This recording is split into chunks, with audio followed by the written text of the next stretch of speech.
So it looks like, so who wasn't here last week? You, okay. And you listened to the pre-recorded one. So it's not the end of the world, but the way I had organized this 2-day presentation or 2-part presentation was where the first half is like mostly philosophical and it's kind of a broad diversion from family and from therapy. And I think actually that part, unfortunately, that part is the most important because this is the stuff that you can kind of read about for the most part because we're going to be talking more about specific concepts in a theory instead of just the way of thinking that goes into it. But that's my perception at the outset. That might not be accurate. I don't know. We might pick up a lot of things from last week. I'm going to try to review a little bit anyway. Yeah, so let's just see if I can keep that to 10 minutes. So, right. So I basically, last week I went through the first 3 parts of this 2-part talk where I was talking about what it means to think systems as far as it's contained in the current literature. There's a whole bunch of systems thinking or systems philosophical literature out there that doesn't necessarily pertain to the type of systems thinking that I'm getting at here.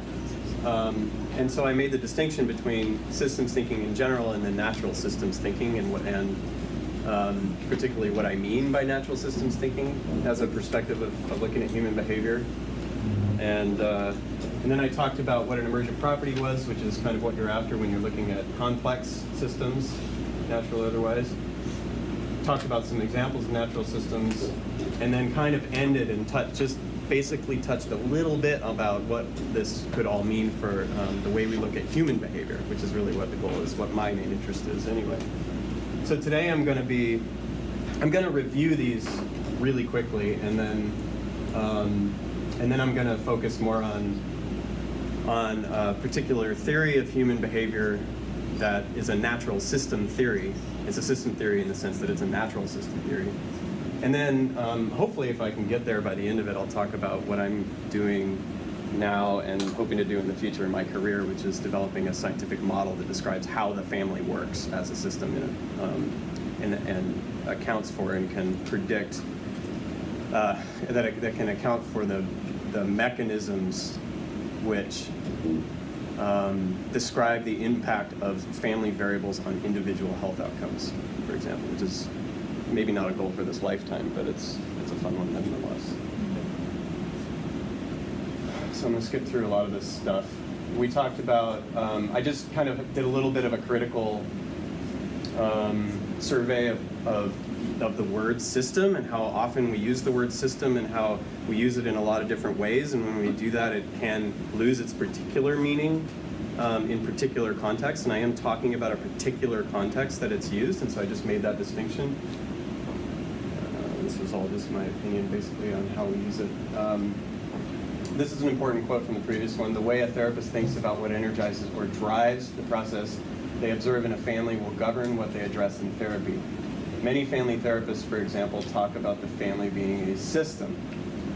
But they have many different ideas about what makes the family a system. So what makes the family a system is the title of the talk. What kind of a system is a family? And I'm talking about a particular conception of how the family may be a system.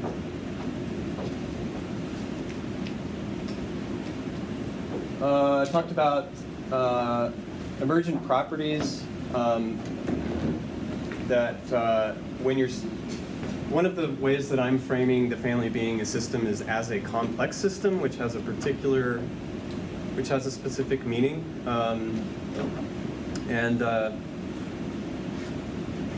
That way of thinking gives us a way of handling more complexity in the problem domain that we're studying, and the family is no doubt a complex system, just like an individual is a complex system, literally just a system that's very complicated.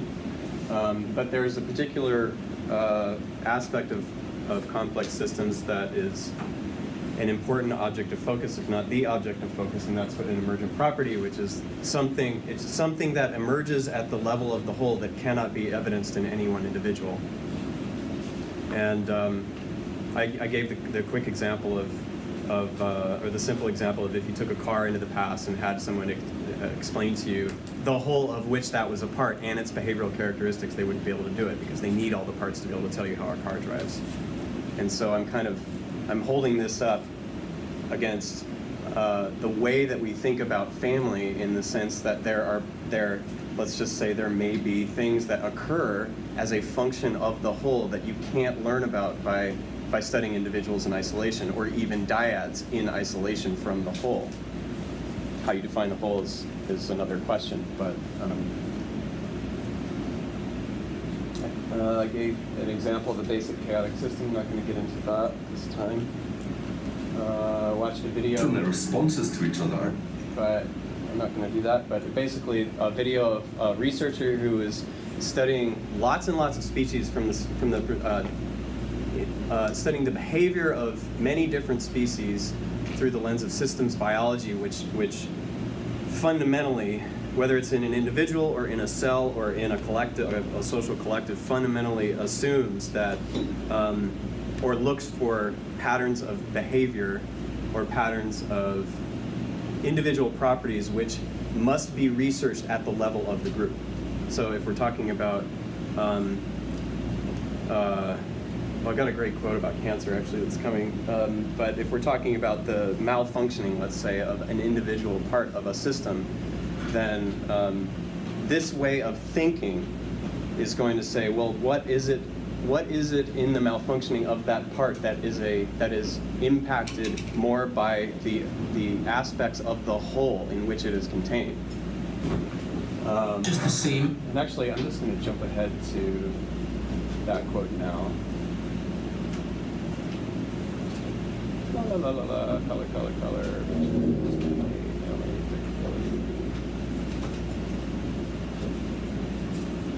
Here we go. No, it's too premature for this one. This is going to be pretty much a system. Okay, we'll get to that later. So let's see. I think that basically sums up the first half, which is. Oh, and in the examples of natural systems I gave were examples of two areas of research which I am placing under the umbrella of natural systems research, which is collective behavior and collective intelligence. And so the collective behavior I just described, and collective intelligence is an interesting variable that describes the ability for a group to function. Ability for the group to flexibly approach complex abstract tasks. So that's a mouthful, but it was, in particular, I used the example with humans where if you have, one test you could do is where you've got a group of early medical residents that are working together to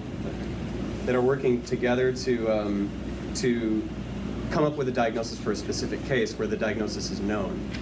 And then you compare their ability to do that and the speed at which they can do that to the ability for an individual expert to do it. And it's like, how well does the group do compared to the individual expert?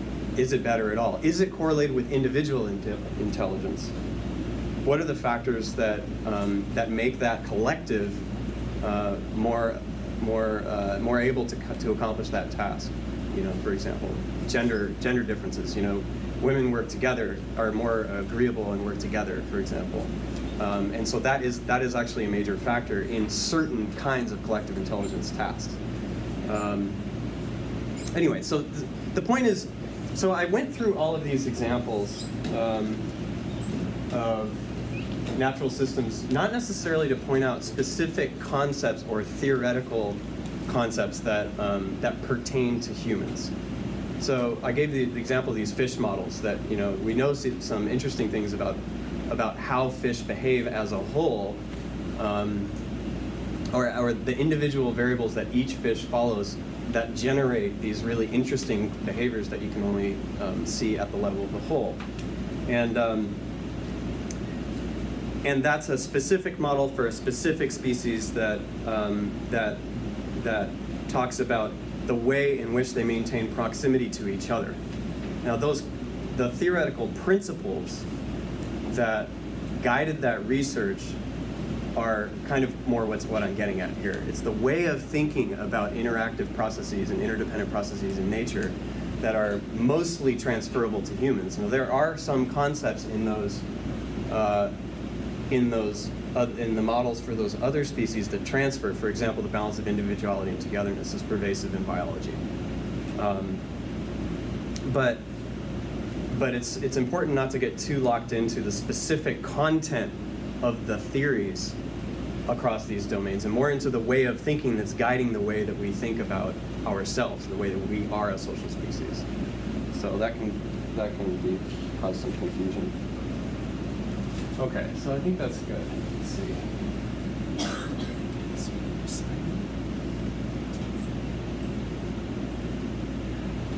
Right. So I want to spend a lot more time on the theory, on this theory this time. Feel free to ask questions. What I'm going to talk about is going to be a lot more applicable to ourselves, I think, and it might generate a lot more thinking, maybe a lot more creative thinking, but at the same time I have a lot of stuff to get through, so we'll see. We'll see how it goes. So this slide was meant to represent the fact that we're doing all this research in other species that is effectively biological. It's biological research, but we're not doing. There's a vacuum for this type of research. There's a lack of this type of research in terms of humans. I can only find one collective behavior study, for example. And then I talked about the concept of lab time, which apparently Kuhn came up with. Rusty tells me that the closer we get to studying ourselves, the longer it takes for us to accept new ideas about how to accept new scientific discoveries which pertain to ourselves. So it's easier for us, the reason I use the examples from other species is because it's easier for us to understand a concept like collective intelligence if we see ants doing it, as opposed to seeing it play out in our families and in society, because we have this lens, this filter that we see through, and it conditions, we have so many more preconceptions about ourselves. So this whole first part of this talk is kind of trying to trying to pull apart a way of thinking that's distinct from a lot of the psychological literature, in that it's focusing on what we have in common with the rest of life instead of just what we have unique to us. Because we're really pretty good at that, I think, at studying what's unique to us, but it's harder for us to see ourselves deeply as a part of nature, and particularly in terms of behavior. Okay, so I'm going to talk about Bowen theory. So Bowen was a person, I covered this a little bit in the previous one. Basically, Bowen was a psychoanalytically trained psychiatrist, but was interested in natural science, and was interested in creating and contributing to the possibility of having an accepted science of human behavior one day. So he goes to NIM and he gets all these families. I can't remember how many there were, but they were housed in the psych ward at NIM as part of a research project for up to 1 to 2 years. The longest was 2 and the shortest was 1. It started out with mother, adult daughter dyads, where the adult daughter had schizophrenia, and these were hardcore schizophrenic cases. So this is a tough. He went for the most extreme he could find on principle, with the assumption that basic biological processes would be more expressed in the more extreme examples. So I had the staff read in the natural sciences as opposed to these psychological and therapeutic literature on principle, which makes it a more difficult task, it's because it's like they were doing therapy. They started out with conventional therapy, and the initial hypothesis, or the the absolute approach to research was to define a hypothesis that accounted for all of the observations and all of the change in therapy. That's a really, really tall order. A really tall order, and I think that's why it's so rare. And who knows how that actually played out. I mean, I think you have to have a degree of a whole lot of intuition and a whole lot of intellectual genius to be able to do that sort of thing. I don't have that capacity and probably never will, but boy, wouldn't that be fun. So anyway, so the model was, this is a frequently cited example in the literature, in this kind of literature, that Johannes Kepler is sort of the prototypical natural systems scientist in this way. If we're defining systems thinking as understanding the processes of nature, not just what nature is, but how it behaves and how it works, then Johannes Kepler is a good example of someone who applied the rigor of scientific thinking repeatedly through repeated failures until finally ending up with a theory that predicted the motion of all the planets in every situation. And the only way that works is if you start with a hypothesis, so you predict something, and then you say you somehow manage the humility to throw out the hypothesis and reform it if it doesn't fit all of your observations. If that is your goal, is to create a comprehensive theory, and that was his goal. And I don't know how long that process took, but let's just say 20, 30 years, and so Bowen's got this thinking going into the project. The thinking is not geared towards therapy. It's geared toward finding what is reliable, what is valid and reliable in the behavior of humans. And he's starting with the preconception that it has something to do with the relationships between people and not just with variables that pertain to individuals alone. And that's about it. And he's thinking that maybe there's some relationship in the expression of psychotic symptoms that has to do with the dynamics that are the predictable dynamics that are occurring between that person and their most intense attachments. So that's the beginning. That's all it was. So it was a really simple place to start, and I think that was pretty important. So novel findings in that study were, I think these are the most important ones anyway. There were tons of them, but that, I said this last week, that in the first year, so this is with mother and child schizophrenics, adult daughters anyway. The staff started to notice, the staff being nurses. These are not mental health practitioners. These are like your run-of-the-mill. I don't know anything about the medical field. They were not, they were nurses on the psych ward. They weren't psychiatrists. They weren't therapists, but they were attending to the tasks of the subjects, if you will, or the families. And they started to notice that they could predict the onset of the psychotic symptoms in one individual from the remission of any symptoms of the predominant symptoms in the other. And usually they would say, well, they're normalizing it there, saying that they could predict, for example, when the psychotic symptoms lessened in intensity or disappeared for a while. In the daughter, the mother would develop a condition and be hospitalized, like within hours, and be hospitalized for weeks or months, and that relationship was reciprocal and predictable. It didn't account for all of the variance, though, so there was a little bit of flaw in the predictive power of that hypothesis, but I think that lasted for like the first year. But then in the second year, they started to notice that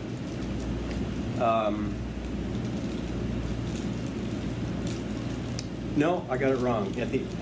In that first phase, they started to notice that sometimes the process included the staff themselves.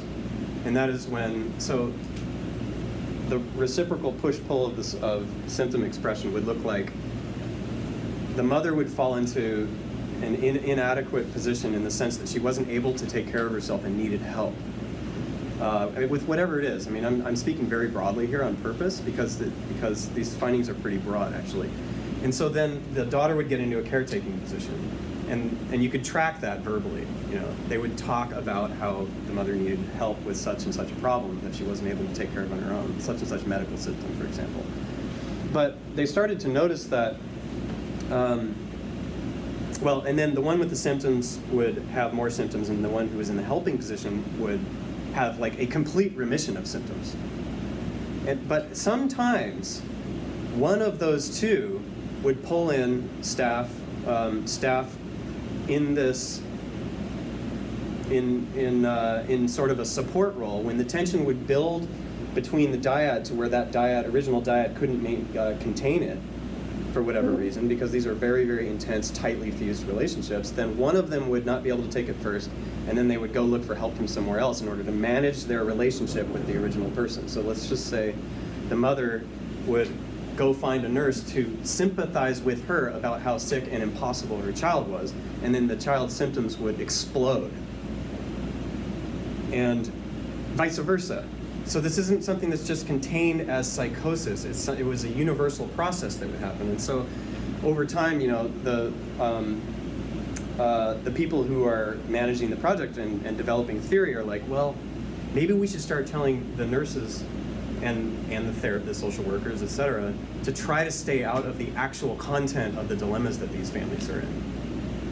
So basically avoid getting in that alliance. And that contained, to the degree to which the staff could do that, that contained the anxiety in the dyads. And they would find other ways to deal with that. And one of the ways that they would deal with that is when the fathers came to visit, they would pull them in.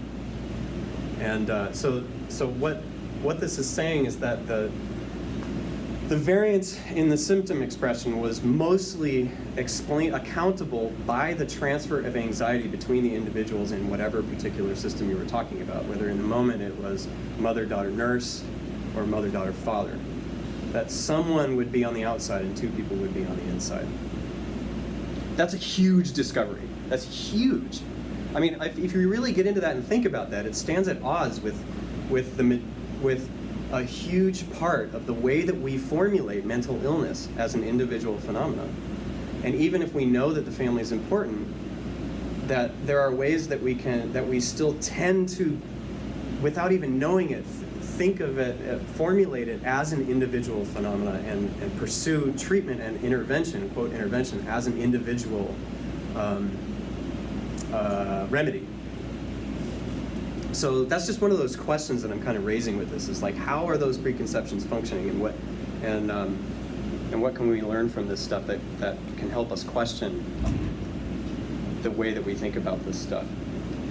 So I have a question. Yeah. Potentially a naive one. But one of the images that I was getting as you were discussing it is that there's like a certain amount of symptoms, like it almost seemed like a quantifiable amount that were kind of getting passed around between different family members that were. I had like an image of like whack-a-mole or something, like come up in one place and then go to another family member and go to another. And was there ever an intervention or a way of working with the family that sort of like reduced the quantity of symptoms, or was it more just? That's what we're gonna. That's the main question. That's a perfect question because it's a what do you do question. It's like, okay, so now we've accounted for variability in symptom expression in a group instead of an individual. What's the way forward? And so one of the main assumptions of this theory that I'm getting at is that the majority of, this is a very strong claim, and I'm aware of that, but it's a refutable claim too, which is, you know, so you can prove it wrong, that the majority of symptom expression can be accounted for, if not at least in a single generation of attachment, but in a couple or a few generations of attachments. Just broadening the scope a little bit, but what it's saying is that you can account for a whole heck of a lot of symptom expression, the ability for individuals to act adaptively, for them to stay resilient in the face of adversity, for example, is a better way of looking at it, if you look at the whole. So how do you, and that the correct, and I'm saying correct, and I know that's a strong word, but that then if you take that presumption that the correct unit of analysis is the whole, and then that gets to your question. And so we'll look at that. I don't know, maybe by the end of it you'll have I'd be curious to see what you think about that.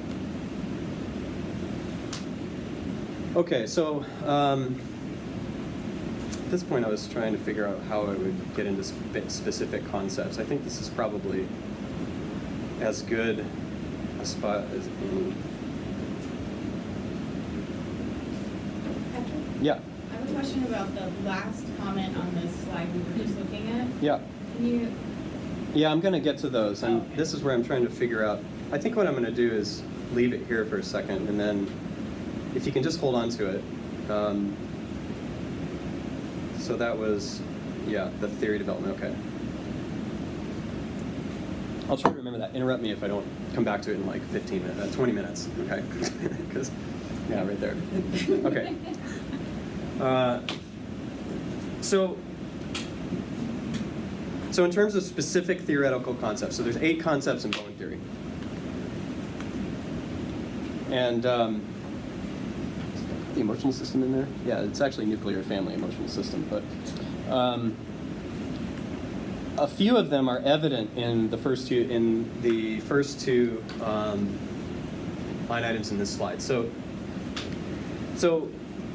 Bowen's starting with the assumption that there's two, and I don't think it's just an assumption. I think there's a basis for this, but that all of life can be thought of as the interplay of two counterbalancing life forces of individuality and togetherness.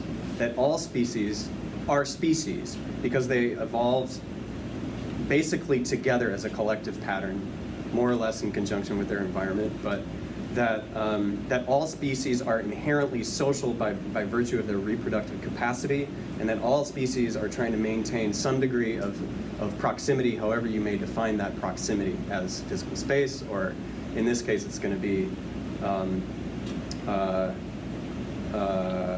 in terms of like instinctual congruence, for lack of a better term. But so we've got two, so this is kind of like the beginning of theory. And we've got two counterbalancing life forces, and let's just say for a moment that life is defined by the dilemma of maintaining a balance. We don't want to be too close to people to where we're literally sharing a bloodstream as we are in the uterus, and we don't want to be so far away that we don't have the support of others that we've evolved to need. So in this first example where, so we've got a mother and child, we've got a highly anxious mother and daughter dyad, and the move, basically let's say that the capacity or the degree to which they work together and are working in line with each other, like in a helper and helped relationship. So let's just say that's kind of a congruent way of being for the time. That would be representative of a togetherness force in this way of thinking, where we're together, we're one, we're working together, and this is happening. And then, but the problem is that because because we're defining life as a challenge to maintain equilibrium. So each person is trying to maintain their own equilibrium between those two forces. The togetherness over time is unstable in the sense that one person is not going to be able to handle it for very long, or one person is going to need to get some distance before the other, and they're going to pop out in the individuality force. So that's an expression of the individuality force. It's like, you're too crazy, I'm going to back off. But that leaves a gap of individuality, and it's like people are trying to keep a quota, to where they're trying to keep this balance of individuality and togetherness, and because that gap is there, the lower functioning they are, the less resilient that person is, the more they're going to need to immediately fill it with someone with the togetherness from another person, or a dog or whatever. And so that gives us a situation where if you look at a group of people, one way that you can understand the behavior in that group of people is by each individual's attempts to manage some kind of equilibrium of closeness or togetherness. They're kind of the same thing because they're mutually exclusive, but with their social relationships. So when let's say the mother pops out and says, "Oh, my daughter is so sick and I can't handle her anymore," even though she doesn't say the second part. You know, these symptoms are crazy. Please, nurse, come and fix my daughter, because I can't stay in contact with this right now. That's a move of individuality from the daughter and togetherness towards the nurse. And this is the basic. So in Bowen's conception, this is the beginning of the triangle concept, in which he's saying is the basic building block of any emotional system. If we're defining emotion in the sense that it is the drive created by the tension between these forces. So it's like the most basic life drive.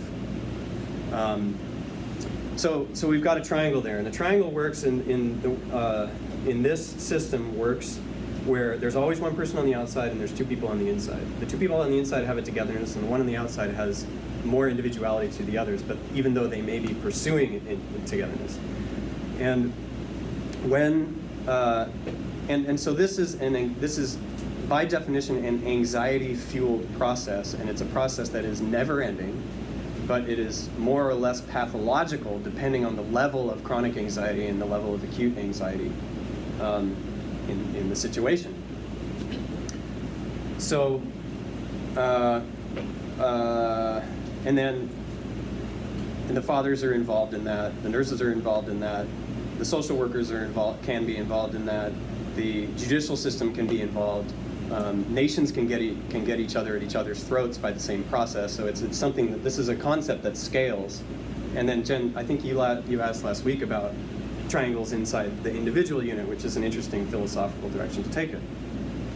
I wouldn't know anything about it, but yeah, what we're saying is that there are basic processes that are happening at all levels of organization, and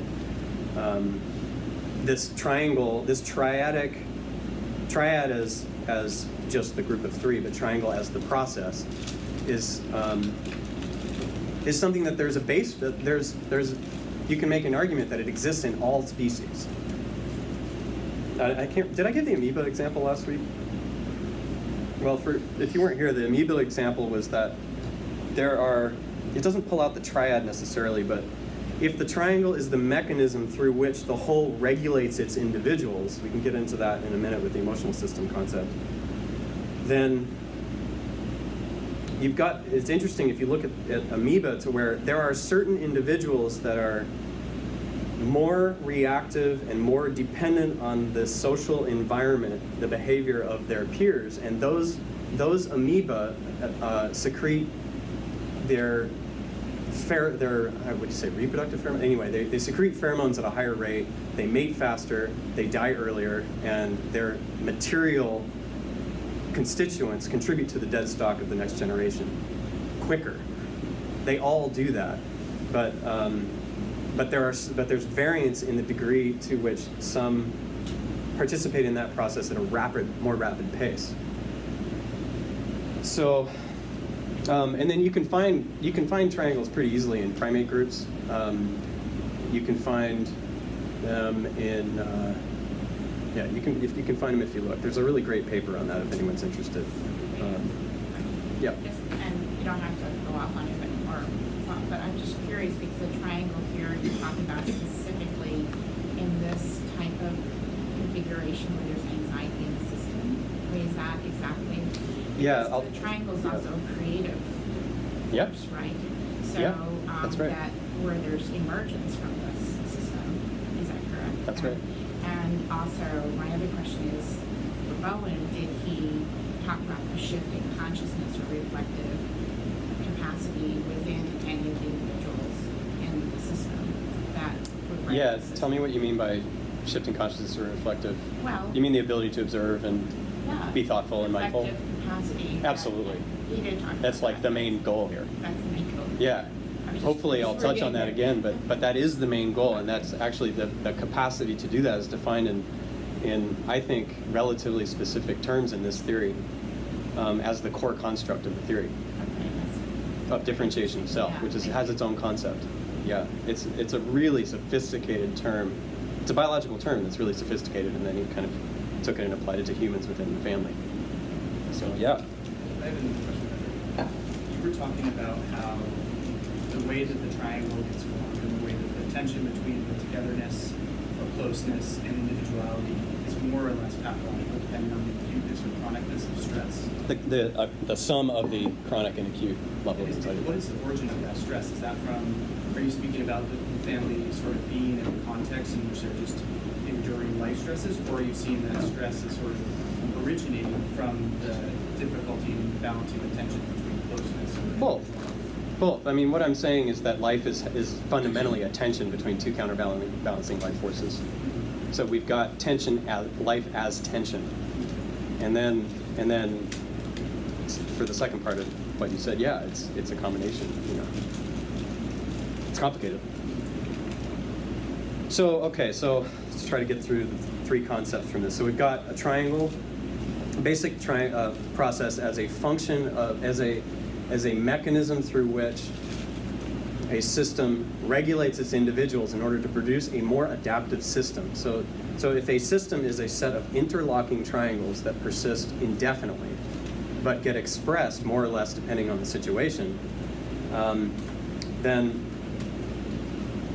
what we're saying is that the group as a whole, kind of like the fish evading the predators, you know, they have a degree of collective intelligence at the level of the whole that you can, where they coordinate together so that when the penguin comes through, that they evade in a specific way that is more effective, where they can cut their losses more than if they all just went in one direction and then it was all about just the number of individuals that they had because the hindmost got eaten, which is like the example of I gave in the Civil War or whatever it was, where, you know, people are just lining up and shooting each other. It's not a very coordinated action, and so there's actually a shift in adaptability that's occurring as a result of a highly coordinated, the highly coordinated nature of the group, which evolved over billions of years, and so the triangle hypothesis is one that says that this is the mechanism through which anxiety is spread throughout the group in order to keep the group functional as possible. If it's a set of interlocking triangles, then people use that mechanism to, not people, because that keeps it to the individual, but by way of people, the system sort of naturally, automatically, emergently coerces its individuals to act in order to keep that whole adapted. And so I'll get into exactly what that looks like through the next two concepts. So we've got a triangle, so that's happening. Now, back to what you were saying, Maria. So the next concept is differentiation of self, which is based on differentiation, which has a very sophisticated meaning in biology, cellular biology in particular. So the degree to which a person buys into the coercive process is a function of their level of differentiation of self. So what does that mean? So it means that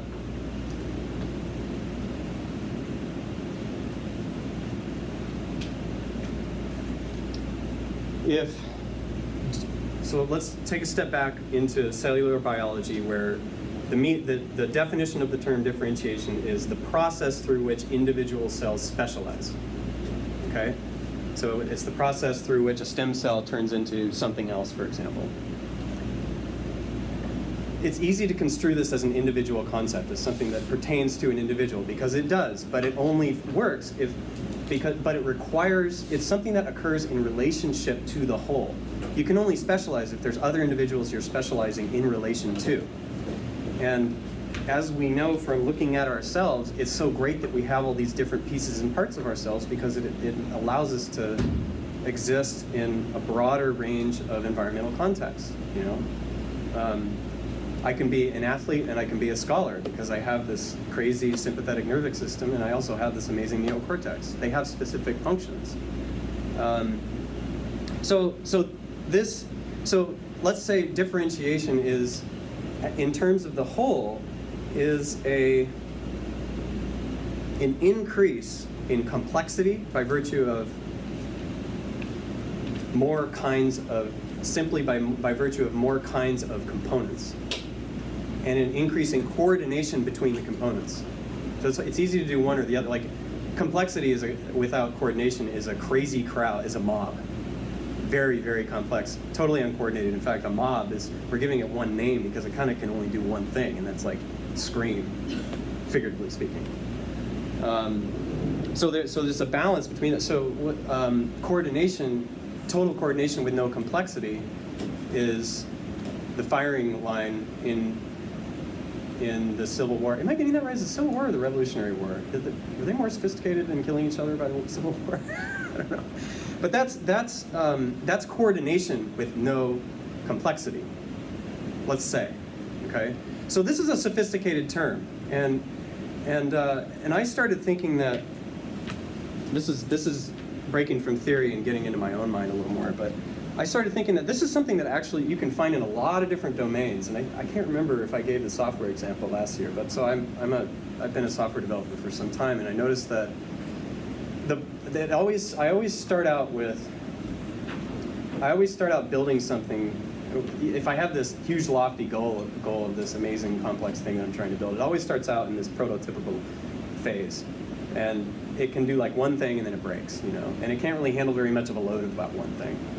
And then I add on another piece and it gets a little more flexible, and then I fix a piece that's already been built so it's a little more stable, and then I change kind of reorganize it and rewrite it so that it can do the same thing but in much higher quantity, you know. And so this is kind of what I'm getting at with differentiation as a very sophisticated concept that's pervasive, I think, even beyond biology. And that it is the increase of complexity and coordination at the same time, and in many ways through some kind of a naturally evolving process. Like it's a thing that's put to the test.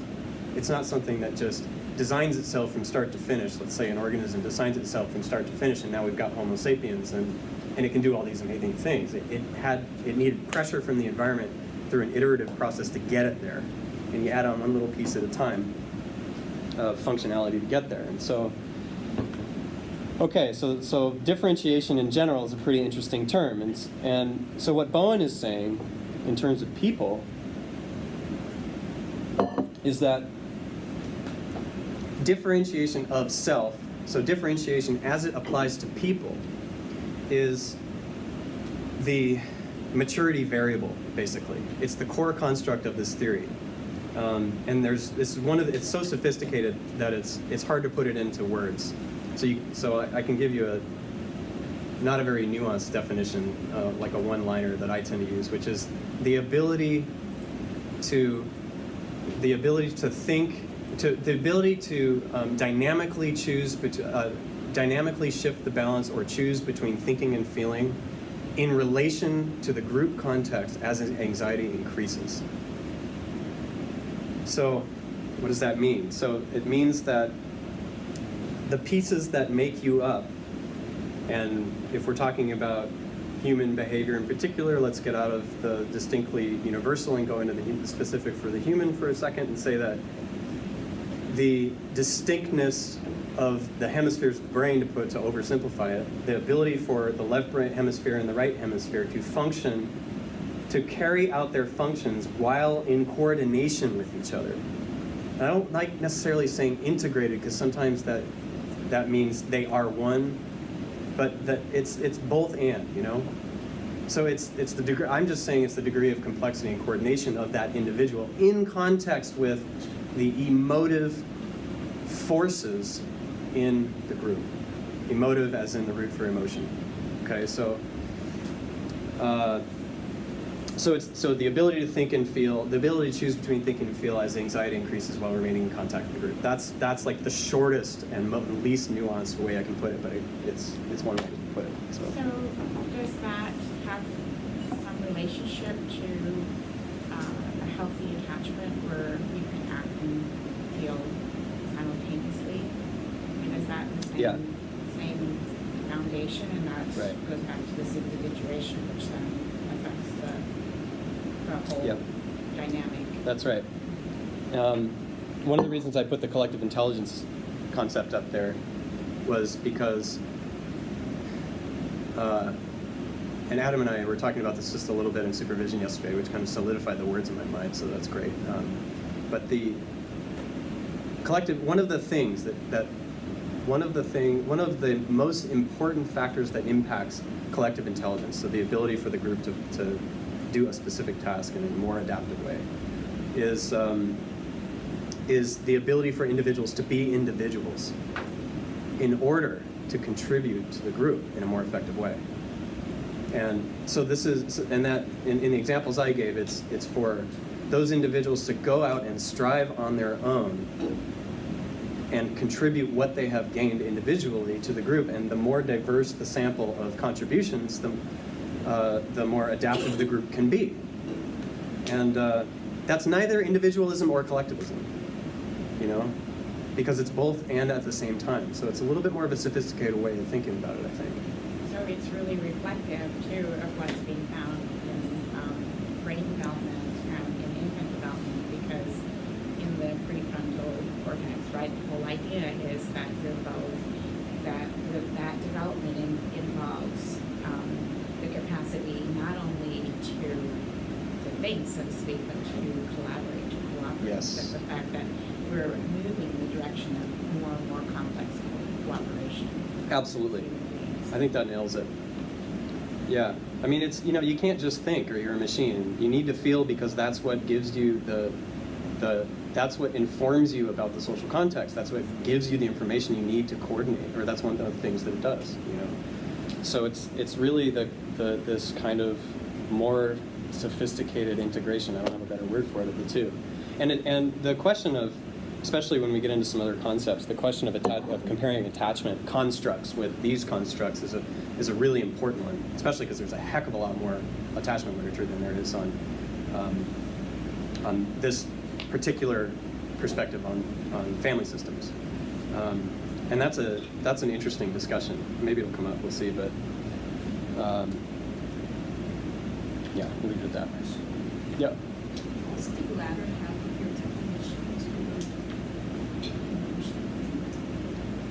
Hold that, because I'm going to get to it in like 1 or 2 slides.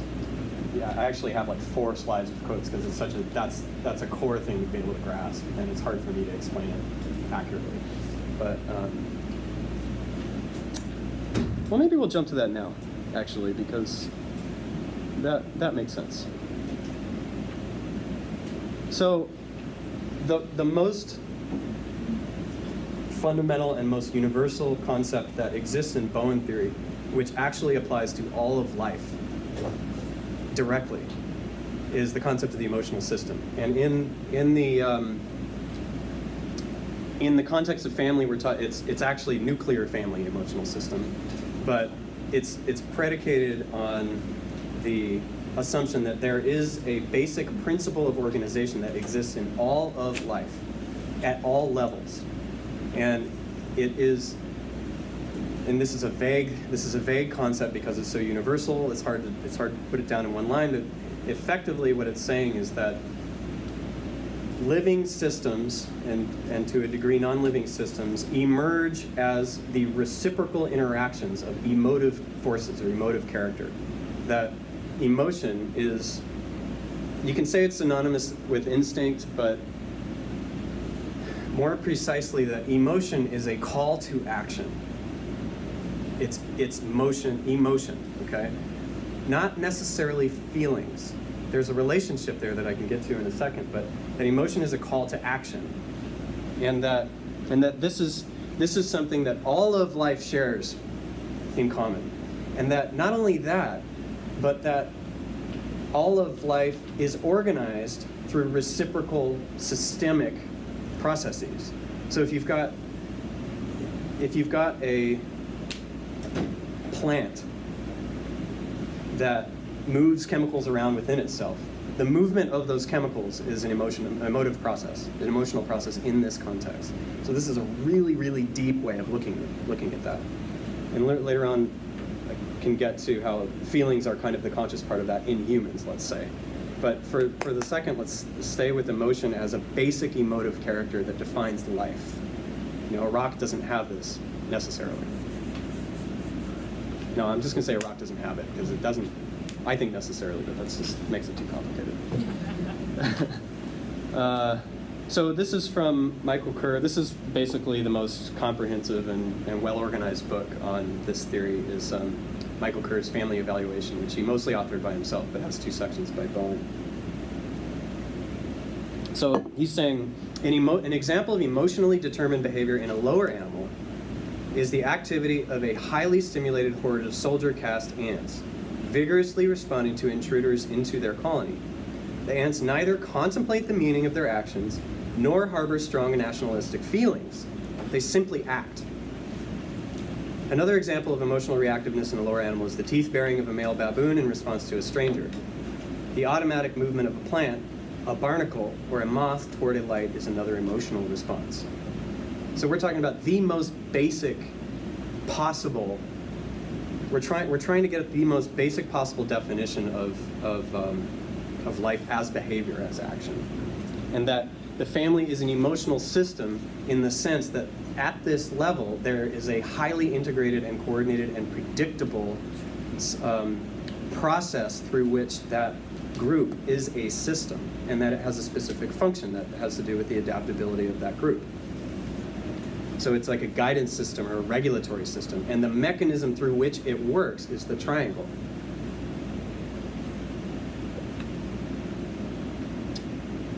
I think I put this in last night. So this is Bowen, who always uses terminology that's a lot similar than his or simpler than his predecessors. So he's writing this in 78. So man is conceived as the most complex form of life that evolved from the lower forms and is intimately connected with all living things. Emotional functioning includes the automatic forces that govern protoplasmic life. It includes the force that biology defines as instinct, reproduction, the automatic activity controlled by the autonomic nervous system, subjective emotional and feeling states, the forces that govern the relationship systems. The theory postulates that far more human activity is governed by man's emotional system than he has been willing to admit, and that there is far more similarity than dissimilarity between the dance of life in lower forms and the dance of life in human forms. So, let's see here. Okay, so this is a good spot to bring in. These aren't top tier concepts in the theory, but they're concepts that are important. So we've got an emotional system, which is the basic substrate of life, and then in the human sphere, there's a little.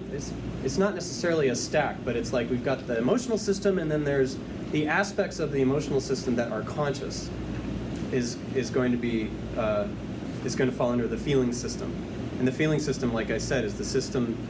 It's the way it's accounting for the processes that we generally talk about as feelings or emotions. I'm putting emotion on a lower level here, but it's anger and fear and that kind of thing. And so we've got the feeling system, which is automatic, high sample rate. Highly parallel, so it's doing a lot of things at once. Intuition, for example, is coming from this system. And that is, so we've got emotional system, feeling system, but a sibling to the feeling system is the thinking system. And these work in coordination. So the feeling system is saying act, because it's the conscious aspect of the emotional system. The thinking system is saying, is that the right way to act?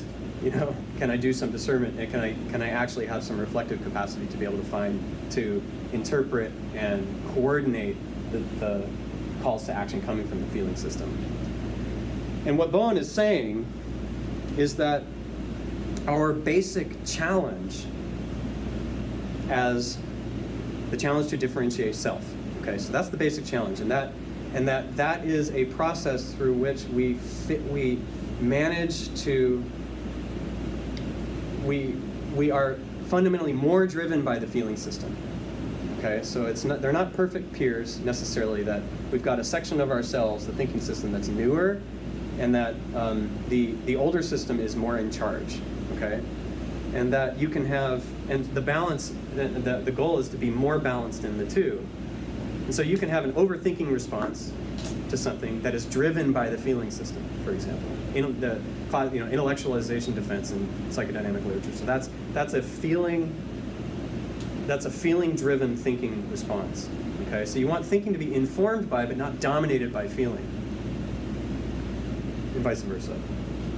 So those are the basic systems that we're talking about when we're thinking about differentiation of self. And the feeling system is what is the conduit through which we're connected to the emotional system of the family. The family is an emotional system. Okay, so when you have a triangle, the basic building block, and we've got differentiation of self, right? And differentiation of self is basically the maturity variable and the resilience variable that's determining how much of the triangle you buy into in blind reaction to the triangle as a coercive process, and how much agency or autonomy or thoughtfulness you have in response to it. And my example for that is always like one of my big shifts was like, I don't want to drink at Christmas anymore, you know. But I go home and then this thing wells up in the feeling system that's like, you kind of need to do that because that makes this whole, you know, systemic thing work a little bit better when I go home. And not only that, but when I stop the first time, the system is like, no, you need to have a beer, and you need to, because you're not, what's wrong with you, you know? And then it's like change back, and those are the and that happens in alliance-oriented configurations where it's like the peer pressure sets in, and it's like, but I don't want to do this because it doesn't make me feel good, and I don't sleep well, and you know, and then I like don't even get to really hang out with you guys. And so the challenge there because it's easy for me now, but it took like 5-7 years, you know, was to be able to differentiate between my own basic needs and the needs of the system. So that's the emotional system trying to regulate me as a cog in the machine in order to help them function better. And my degree of basic differentiation is what's going to determine how well I attend to my most fundamental non-negotiable basic needs. And what Bowen is saying is that ability is what correlates with symptom expression mostly. Because, you know, if you've got what's something that's not tied to medical? Well, you take any medical condition, you know, it's like the amount of anxiety and the amount of individual resources you have to cope with that are going to play a huge part in how well you do with that problem. And what he's saying is that this is the main variable, basically. That's the main variable, just your level of differentiation. That dynamic that just you talked about in terms of your own family. Where tie it back to the example? Right, or? yeah. Yeah. So, back to definitions. If the degree of differentiation of self, another way of looking at it is, if your level of differentiation of self is the degree to which you can serve your most basic survival needs as opposed to sacrificing them for the group, needlessly, that's obviously a subjective word, but then that is going to be the main correlate with your ability to adapt in the face of adversity. And that's a really broad way of saying it, but you know, the way you manage your anxiety is going to have a huge impact on how well you deal with chemotherapy, for example. The healing process. The natural healing process, yeah. I'm also thinking about this in terms of what you're talking about, the mother-daughter or the family group that was in the psych ward. Yeah. So is there a hypothesis, or were there findings that this, for lack of a better word, the stronger sense and ability of an individual to put their basic survival needs first, did that end up reducing symptoms in the group or system as a whole? Yes, and that's back to Adam's question, which is fundamental. So there's a quote for that here. This is the most important and popular quote in this literature. And so Bowen is saying that but because these processes are so interdependent, by virtue of it being a system in this sense that is rooted in the most deeply embedded forces that define the life process. Okay. Then when any member, this is a super tall word. I mean, this is like, but we want to know the truth here. It's not like what's the easiest route. So we're looking for the hardest things to do, right? So he's saying that when any member of an emotional system can control his own emotional reactiveness and accurately observe the functioning of the system and his part in it, accurately, and I can describe what that means, but accurately observe the functioning of the system and his part in it, and he can avoid counterattacking when he is provoked. And when he can maintain an active relationship with the other key members without withdrawing or becoming silent, the entire system will change in a series of predictable steps. And so we're talking about a tectonic shift in the functioning of one individual having no less than a profound impact on the system. And so that points at that there's two aspects of differentiation. Okay, there's there's your basic level, which is the lowest level to which you can fall before you, where you hit your non-negotiables. Okay, that doesn't change in lifetime, barring traumatic experience where that's so intense that it overrides your adaptive capacity. So that doesn't change, but there's a functional level too, and the functional level is what we're seeing in therapy. The functional level is what he was seeing in the study, and that's like in response to acute changes in anxiety, right? And so when triangles are shifting and somebody's symptoms are going up and down because their anxiety is following their position in the triangle, that's a functional shift. And a basic shift only happens a few times, once, maybe, mostly never in one lifetime. This is like a very, very deep shift. It's a personality shift. I totally lost what you asked. Remind me? What the outcome on the group Yep. can be dictated by the individual's capacity to serve their most basic needs. Right. Right. Yeah, so we got there. So, yeah, and that's the goal. That's the goal in therapy, is to get a person to gain some autonomy so that they can contribute their individual contribution. Because you're not contributing your individual contribution if you're just reacting to what everyone, if your entire identity is defined by what other people are determining you to be. So Was you brought the self-disclosure that you made about your experience with your family at Christmas and feeling all these pressures for you to engage in my entire social structure as well. Yeah. In the family ritual of having alcohol together, and your decision, your recognition that it didn't make you feel good physically, it impacted your sleep, it impacted your ability to connect with your family members in the way that you wanted to. Yeah. And kind of shifting course, was that an example of you having this sort of self-autonomy in a different Yes. way?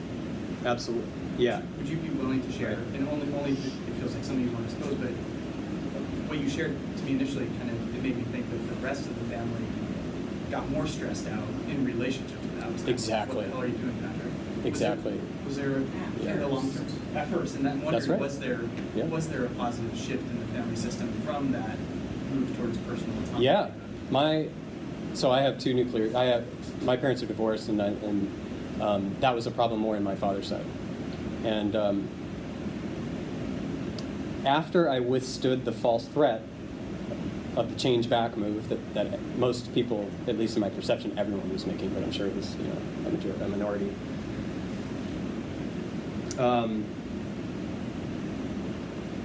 It's hard for me to track the exact steps. I'm getting better at that as my level of differentiation supposedly increases. But yeah, we, like that family, so my stepbrother, my father, and my stepmother had dinner together for the first time ever 3 years after that, for example. And that's the norm now. And it's like, who knows? There's a lot of factors going into this kind of stuff. But one of the things that I observed, play in my subjective bias with this as much as you want, I think it's important to do that, but it seems to also happen in the last year and a half of clinical experience, is that when I actually pulled up, they automatically pull up. And by pull up, I mean define myself and say, no, that's not really what I'm going to do, because I don't really want to do that. But I'll do all these other things. You know, what do you think about that? You know, as opposed to ignoring the topic and being reactive and just doing something that they want me to do. You know what I mean? So whenever I can take a step like that, they automatically respond. So if it's more as the intensity of that move that I make increases, you get closer into the change back response, which is change back or else you're out. You know, sometimes I haven't quite hit the you're out part yet.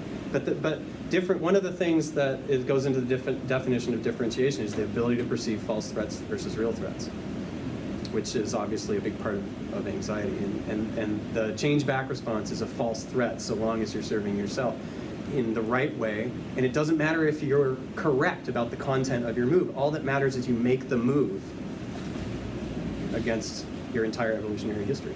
I was just wondering if the time left is if you gave us such a beautiful example once in the intern group about how you work with that in a family in one of your cases, and I remember that. Is this a place that you might offer us that, or is that, I don't want to take you off your track. I'm asking what it would be so great. It'd be great to hear how you actually work with the family.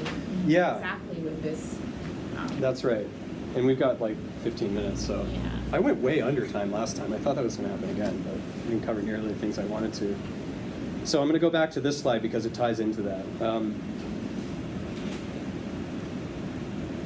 And we'll see. Hopefully, I can tie it into that same family I presented. So another one of the findings that came out of the subsequent move from NIM to Georgetown, because this project continued over the decades with all various populations, was that the families who participated in the conversations about the development of theory, or at least about their place in the broader scheme of the species, did better than the families who just received therapy. Can you say that again? Yeah, the families who, so I'm looking right here. So the families who, when the therapist, who later became known as a coach instead of a therapist because it was more of a peer relationship, when the therapist took the attitude that this was a research project, that this is fundamentally a research project as opposed to a therapeutic endeavor, and that language permeated the discourse in the room, it's like, it created some kind of a broad context that opened up the minds of the people who were dealing with really intense symptoms. And there's something about the shift to a generalized way of thinking, like, you know, a statement like, do you, instead of, what's a specific one? So instead of, how do you think you could have dealt with this, dealt with the colic in your child better? It's a very specific question. You might be like, how is it that you see your own intuition as a mother playing into this sort of thing, and what is it you might learn about families or something like that? I'm not doing this very well, but there was something about the inclusion of this as a research project as part of a more generalized effort about the species that broadened the perspective and the thinking of the families in the clinical context than just trying to fix the symptoms. It's a hard thing to define, but that was an interesting change. And so now the kind of the term in the literature is to take a research attitude to this situation, as opposed to the role of a therapist. That's a really hard thing to describe. I've been trying for like 3 years. I've been trying in our group, but I'm just going to leave it at that. There's something about taking it on as a research project that, for example, I am there to learn about this family, and for this family to help me learn about families in general. There's something about me organizing my thought in that way that is contagious, and that broadens them out of this tunnel vision of let's fix this symptom, and it helps encourage the shift to thinking about processes over time which lead to the symptom, and the multiple interdependent factors that lead to the symptom, as opposed to just a cause and effect linear way of thinking, like this arose because of trauma and we need to fix it. which is kind of a medical way of thinking. But trauma is also an effect, and it's also a cause, for example. So it's acknowledging that fact, but also looking at the broader aspects. So, and then I'll try to get to the. It seems like there's just a shift of thinking too, like as opposed to a therapist coming in as the expert to solve, versus asking the family to be partners in figuring it out together. Absolutely. Yeah, I mean, the people, so my mentors keep saying over and over again, and I can't always see, because I'm just starting out, and I can't always see the dots that they're connecting to get there in their totality. I get it, but what they're saying is, you can't help them. It's like we're geared. We get in these emotional systems, and we become wrapped up in the highly integrated processes that are happening, and that we can't fundamentally. The family has, as a natural phenomena, has this self-organizing, self-healing capacity, and the job is to help activate it as much as possible, but not to try to get in and solve the problems. And how do you do that is hard, because so back to the last one on this slide, where what Bowen is saying is that the task is to be able to enter into the clinical or organizational context. This is a basic function for human groups. It applies to clergy and organizations, all the same. But to enter into the emotional system and to stay in contact with it as much as possible at an emotional level, at a feeling level, obviously, but while being able to spot the triangles happening in real time, from moment to moment, over the course of months or years or whatever it is. And that ability to be able to see the processes that are happening, that are leading to the content of the session, is a function of your level of differentiation of self. Your ability to be able to think and feel while remaining in contact with the group as anxiety increases. And so this is what a key thing that he's saying is that at Georgetown later on, so this is like 1959 through the early 70s, I think, I can't remember. They had the basic theory, and they were had the basic theory in place, and then they were continuing to experiment with different modes and trying to add to the theory. They weren't developing therapeutic techniques, but they're adding to the theory, and the techniques then were individual to each person. But they started to notice that the trainees, the trainee therapists, there were some therapists who progressed faster than others in terms of their dependence on supervision for their more basic kind of clinical function, and their own therapy. There was variation there, and it's like, well, some got really better and some didn't. And what they found was one of the major factors was it was the trainees who continued the research effort in their own families that did better, or that was a huge factor. And so what that means is that they're not going back and talking to their families about family systems.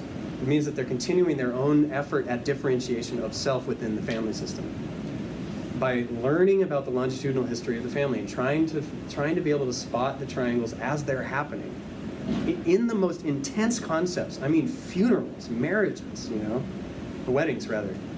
Being able to see those things in real time, and so it was the work of developing in your most intense attachments and in the original context. So enacting in the original context, that the progress there was kind of like where they got the most bang for their buck. And those were the people who were doing that were needing less therapy, needing less dependent on supervision for their most basic clinical stuff, and so that became a key aspect of the application of this thing. It's like therapy then becomes learning about your own family, and then you get coached to do that. It's not really therapy, but it's putting together a family diagram and being able to predict the behavior, predict the aspects of the emotional systems that are specific to your own family, so that when you go back and decide to make a big shift and pull up a little bit, you know exactly how they're going to respond, and you know exactly who's going to do it, and you know exactly what you're going to say, and it is that predictable. My experience is that it is that predictable. But it requires this ability to see it while it's all happening in real time, and that's like the hardest thing in the world to do. So what they were saying was that the degree that you can do that at your family is going to determine the degree you can do it clinically, and that's the key, is to be able to get into contact with these people and legitimacy of the problems that they're dealing with, without getting wrapped up, without their emotional system regulating you into a fix-it role, because that's the fundamental problem. Is they're putting each other in these fix-it roles where each person is fixing more of each other's problems and less able to take care of themselves. And all it takes is somebody who can withstand that force while remaining interested in what's going on, while applying at an intellectual level the things that we know that are predictable about families. So it's a research effort. I'm also, in this context, thinking about, us as therapists using our own families and our own experiences and our own ability to remain autonomous and feed our own, survival instincts while being part of a group. I'm remembering the quote before where you were talking about how generally, once in a lifetime, a human being, maybe twice if something massively significant happens, can make a massive personality shift and essentially not necessarily becoming a human being, but have a new facet of their personality. And what I'm curious about is if there's been any research about those individuals that have been able to do that have had the massive personality shift in their life, are they more able to remain curious and autonomous in that group while making shifts and take it back to therapy? And I know that's really complicated, but it's just something that I'm curious about and thinking, and because I'm applying this stuff to my own family dynamic as well, and thinking about the shifts that I've made and other family members have made. And so I'm curious about that. Yeah, I mean, that's the challenge. I think that's where my research is going to take me. And I think that the best way to do that is to actually create a scientific model which explains, which accurately describes this emotional system concept. Because this is a really hard thing to study. We're looking for refutable theoretical principles and principles that can stand the test of experiment. And that's a hard thing to do when you're thinking about, see you later. And that's hard to do because this is a complex system, and that's, let's just say it's hard, but I'll try to touch on your question when I talk about this. I actually have 5 minutes and I want to get through like 3 more concepts, but I think I can do it really fast, okay? So I talked a lot about, this is the family I've seen the most at this agency, and it's a beautiful example of a lot of these concepts, but I'm not going to get into the specifics. I'm just going to use this diagram to explain a couple key concepts. That I talked a lot about the differentiation in individuals and how that responds to triangular coercive processes, okay? That the whole uses to manage the individuals. So what happens is that the classic nuclear family example is that if this is a nuclear family, so male, female, and children in birth order, that every family has a variation in the level of autonomy that the siblings have achieved in their family, okay? It's a lot of times, it's not very visible. It's hard, but it's always there. That's a primary part of the theory, and that the one who develops, there's always one who's on the low end. In more chronically anxious families, it's more visible, and the one who's on the bottom is going to end up getting the most attention from the parents, let's say, and the most anxiety-driven attention. And so as let's say this one develops symptoms, this is the one that I'm seeing that's on the Medi-Cal paperwork. As the thing is that because of the anxiety in the mother's original family, she turns then to, there's conflictual individuality here, particularly with her brother, and so she turns to togetherness with this one son who was born underweight and required a lot of extra care, and so they become fused basically. Now, when that happens, because this one is more dependent on the environment for their own functioning, then they end up with a little bit of a lower level of differentiation than the others, because these ones are freed up to sort of naturally and creatively develop on their own a little bit. And I'm totally racing through this, so you'll kind of have to take this with a grain of salt. But not with a grain of salt, but just take my word for it for like 10 minutes. So as that happens, because we've got a little bit of variation in the level of dependence that the individuals have on the collective, and because individuals tend to find mating partners who are at roughly the same level, that they started out at roughly the same level as their parents, and then the variation evolved over time over the course of that, let's say, 20 to 30 years of those siblings leaving the household, and then they go out and find they're at slightly lower, slightly higher than each other, and then they go out and they find mates that are roughly the same level as themselves, so that we have these progressing and digressing lineages through the generations. And that some lineages, you can actually trace the triangles and even the content of the triangles sometimes through the generations as the lowest one tends to follow a particular path through each generation. And what Bowen was saying is that this is the if you take what I've been talking about at the context of one generation, multiply it over the generations, then it puts this emotional system concept at the center of the evolutionary nature of the species, and it's particularly in terms of symptom expression in a particular generation. And so that's important. And so so that's the multi-generational transmission process. Is a fundamental theory concept in the theory, and that happens by way of the family projection process, which is another main concept, where the symptomatic individual allows the parents to focus on that individual, which relieves them of the burden of having to focus on the conflict in their own relationship and in the conflict in their extended family relationships or family of origin relationships. And so it makes them feel better, and so they focus more. And this is so automatic that it's not going to come up in the material. You have to look at longitudinally at the facts, at the who, what, when, where, of how these individuals responded to particularly anxious events in the family history. And so we've got a family projection process that puts one at a lower level than the others, a lower level of resilience or differentiation than the others, and then that occurs through the generations, through the multi-generational transmission process. So there's a lot there. My research in the last minute is basically so this is an app that I'm developing to do this diagramming, but it's also one which helps organize the longitudinal history of the family and tracking the events that had the biggest emotional shockwave, basically, so that we can watch the multi-generational family organism evolve over time and get a better sense of what's happening at the emergent level of the collective.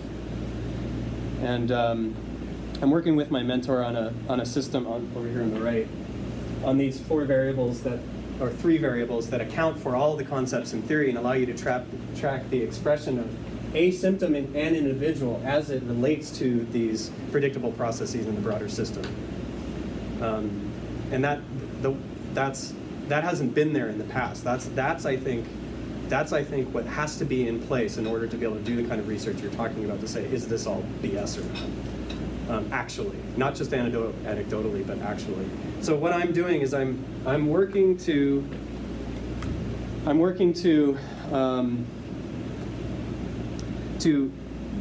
build a model. So build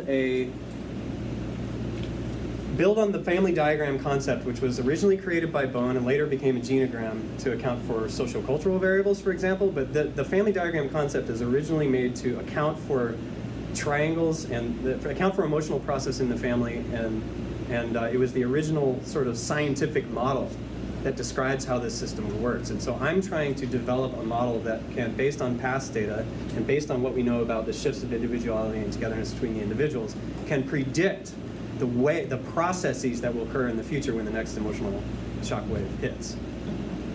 And that's, you know, maybe not in my generation, but I think that's what has to be in place in order to be able to do what you're talking about. Because we can do it clinically, but we need to be able to do it free of our own subjective confirmation in the natural sciences. So. We have to stop.